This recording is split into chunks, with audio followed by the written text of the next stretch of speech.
in the opulent halls of the Byzantine-inspired Empire of Etheria, where gilded chandeliers flickered like captured stars and the air hummed with the whispers of courtiers, Elara made her debut. She was no ordinary noblewoman. She was a transplant from the 21st century, yanked through time by some cosmic glitch during a chemistry lab accident. Disguised as a distant relative from the provinces, she had spent months blending in, her modern knowledge a secret weapon in this medieval world. At the royal banquet honoring Emperor Alexios' 25th birthday, Lyra seized her moment. As jugglers and musicians entertained the crowd, she stepped forward with a small, unassuming vial. "Your Majesty," she announced, her voice steady despite the pounding of her heart. "Allow me to demonstrate a flame that dances." Without smoke, a gift from the gods of ingenuity. With a flick of her wrist, she ignited the mixture, a blend of potassium, nitrate, and sugar, refined from her high school class experiments. Blue flames erupted, pure and ethereal, casting no choking haze. The court gasped in awe. Alexios, the young emperor with sharp features and eyes like storm clouds, leaned forward from his throne. "Who are you, truly?" he murmured later, pulling her aside. He saw in her not just curiosity, but a confidant key too, reshaping his stagnant realm. Alexios confided in Elara that night, in the shadowed gardens where moonlight filtered through ancient olive trees. "I wear the crown, but my mother, the Dowager Empress Seraphina, holds the strings," he said, his voice laced with bitterness. At 25, he was emperor in name only. Seraphina, a cunning regent who had ruled since his father's untimely death, controlled the army, the treasury, and the spies. "She treats me like Okeld, LRA, but with your knowledge, from whatever distant stars you hail, it could forge weapons that whisper death, technologies that bend the world to my will. Help me reclaim my power." Elara's pulse raced. In her old life, she'd been an overlooked lab tech, dreaming of impact. Here, Alexios' ambition ignited something fierce in her. His trust felt like destiny. "I'll do it," she whispered. Visions of gunpowder prototypes and simple machines dancing in her mind. Together, they would topple the old guard. Weeks later, as Elara's secret experiments hummed in hidden chambers, distilling acids for corrosive agents, and sketching blueprints for rudimentary catapults, Alexios summoned her to the Dowager's palace.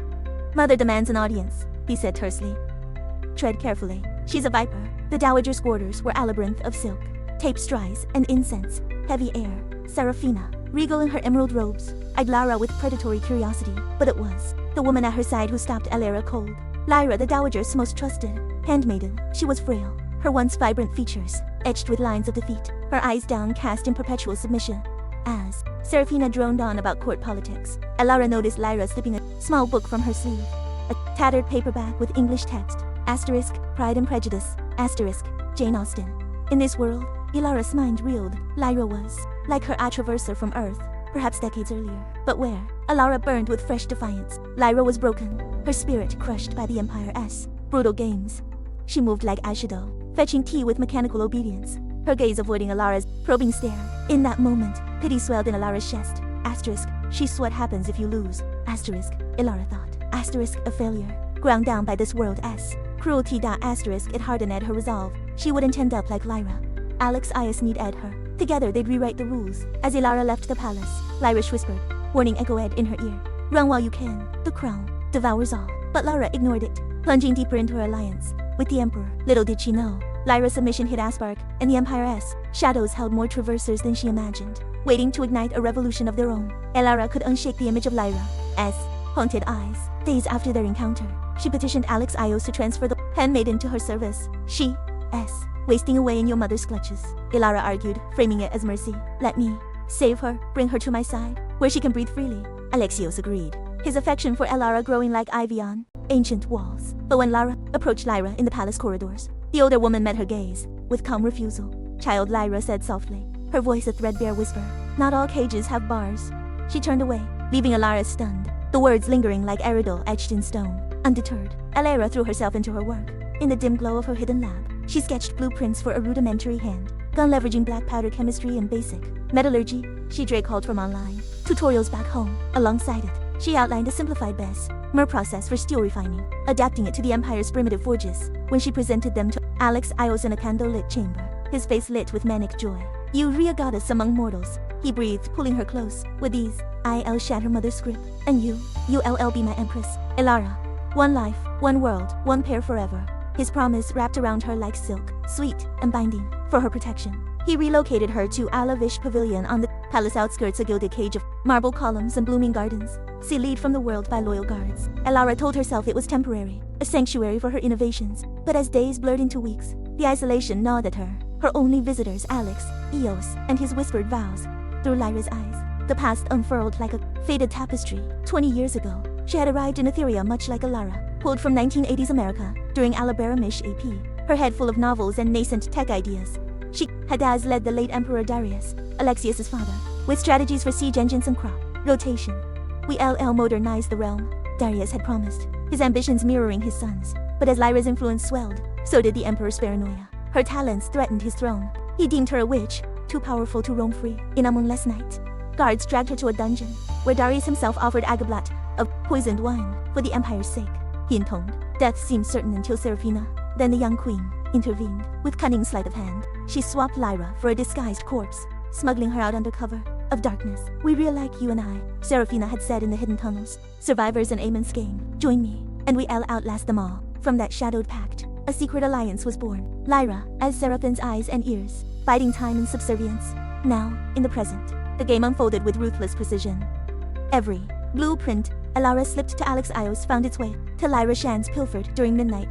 Rendas, vu or hidden in laundry bundles. Lyra found lead them through concealed passages to Seraphina's artisans, who crafted countermeasures, reinforced armors to deflect handgun shots, alchemical antidotes to emerging poisons, or they stockpiled the tech for Seraphina's vision of a new regime, one where women like them pulled the strings from the shadows. Elara, oblivious in her opulent prison, dreamed of victory, but whispers reached her. Rumors of imperial forges humming at night, of Seraphina's sudden interest in foreign arts. Doubt crept in, like cracks in marble. And, in the Empire's underbelly, more traversers stirred. A Victorian-era engineer posing as a blacksmith, a Renaissance scholar in the libraries.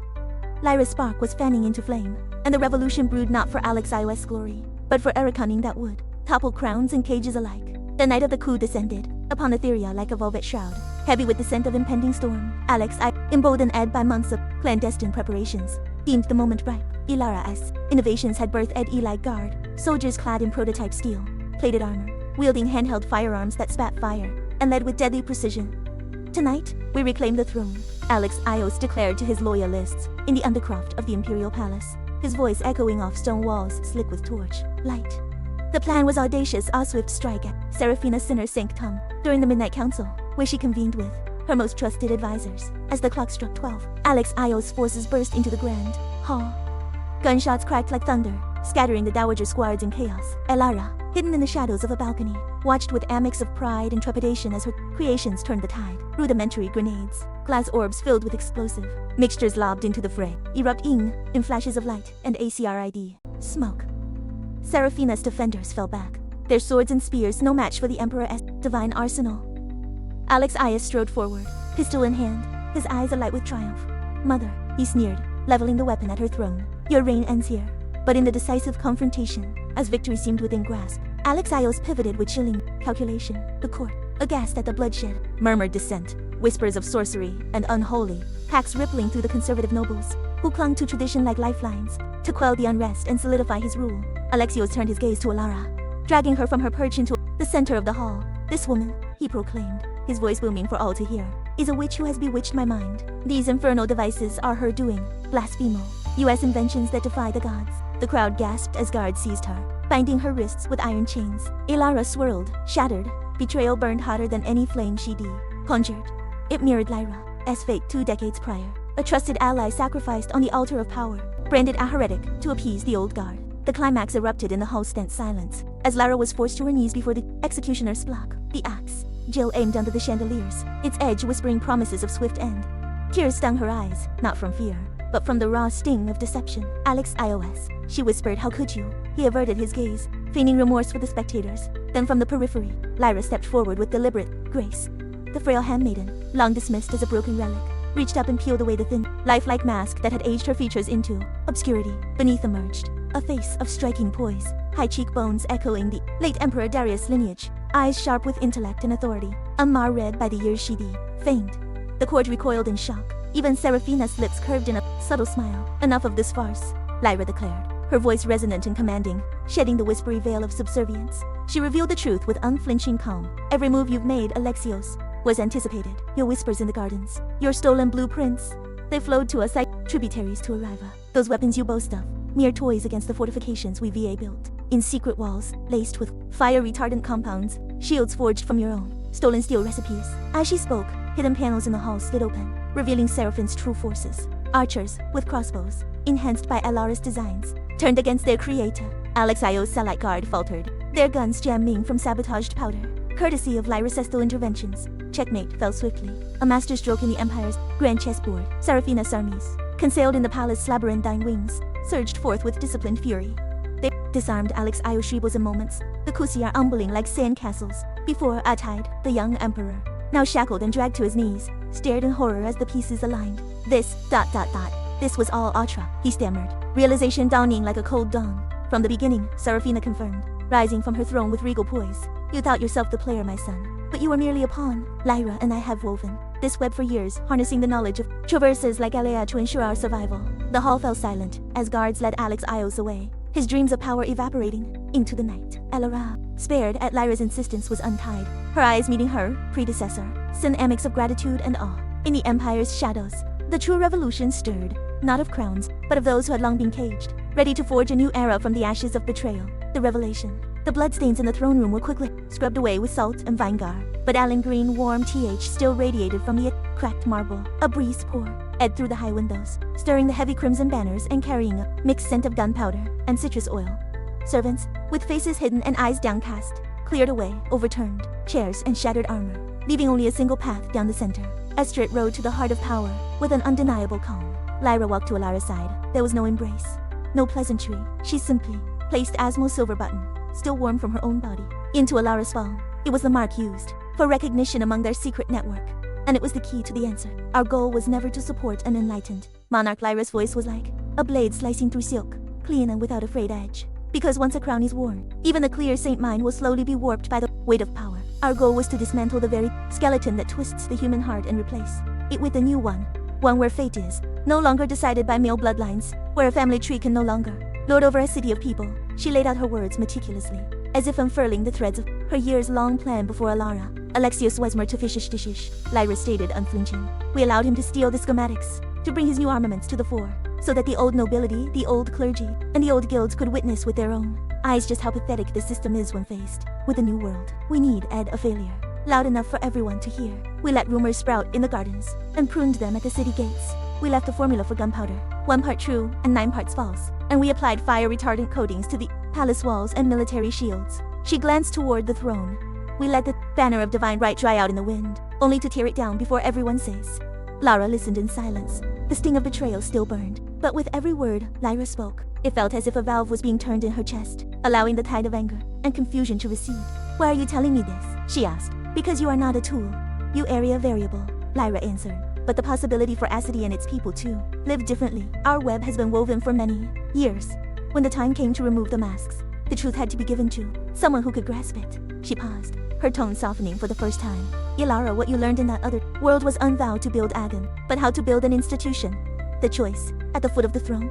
Lyra opened a black lacquer box. On the left lay heavy gold notes and letters of passage, stamped with the seals of the Empire's major guilds and customs houses. On the right was Athen manuscript of sheepskin, its title page bearing 3 words. The founding charter. 2 choices, Lyra said, looking directly at her. Take the wealth and leave. We will give you ASFC route, property in a southern port city, and a new identity that will allow you to live out your days in peace. The wrongs you have suffered, the vengeance you are owed ends here. Stay, and help us carve the founding charter from paper into stone, to push it from the palace courts into the city streets. It will define succession, military authority, financial power, and the flow of knowledge.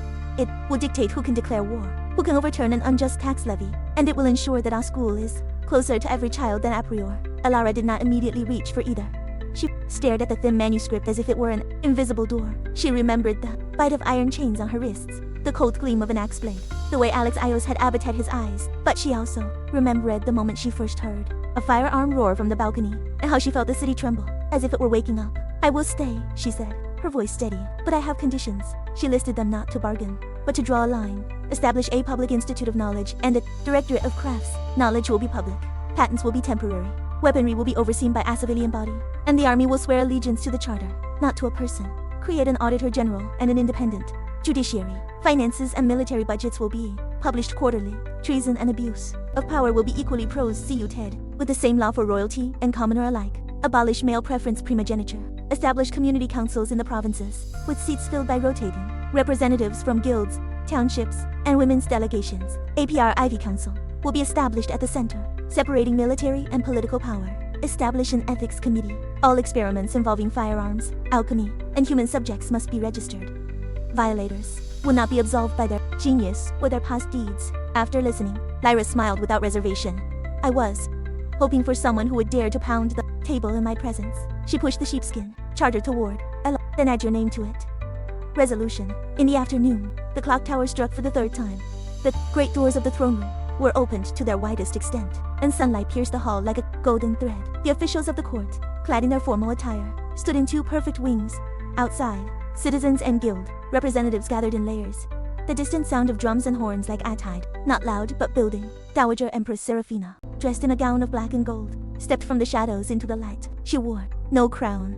An attendant carried the heavy, ancient object, following in her footsteps. First, she unrolled a scroll, her voice as steady as a mountain ridge. As of this day, Alexios is stripped of his title and made a common man. He will be escorted to the northern monastery, never again to meddle in politics, but he shall not be executed. This is an act of state, not of maternal sentiment. The words were delivered without emotion, yet they settled like a stone in every heart. For the first time, the empire had witnessed a deposition that was not settled with blood. A second decree was issued immediately, the document landing before the keeper of the seal.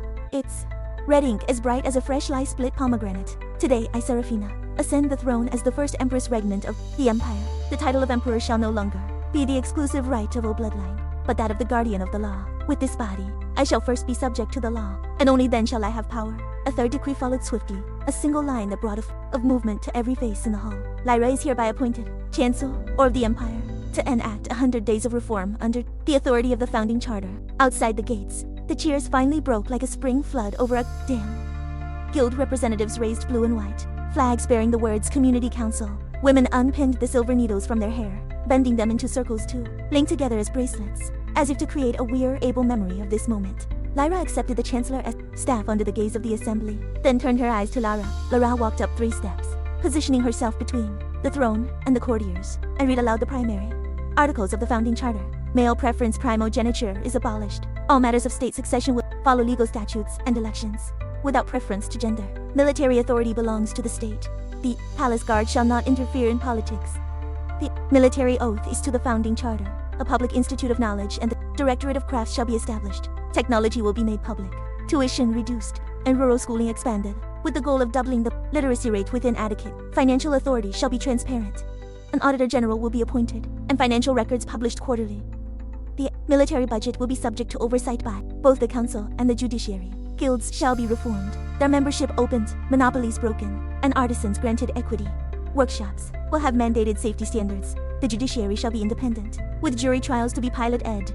Nobles and commoners will be subject to the same legal code. Local governance shall be autonomous, with community councils on a rotating basis, with seats reserved for women guilds and townships. Foreign policy. Commerce is the priority. War shall not be waged on divine pretext. A declaration of war requires the signatures of all 3 branches of government, and must include predetermined terms for cease, fire, and reparations. She looked up, her gaze traveling past the crowd to the 2 women on the dais, the native-born queen and the traveler who had shed her mask. Lara smiled, as if driving an invisible nail into the annals of time. From this moment, with my name and my craft, I pledge my allegiance to the founding charter, not to any individual. I will strive to build a system where all of us can be replaced, where power is questioned daily, and where knowledge flows downward like water. Seraphina rose. She lifted the ancestral crown, held it for a moment, and then slowly placed it in a niche in the wall, behind the throne. She did not place it on her head. She extended her hand, and Lyra and Elara joined theirs with hers.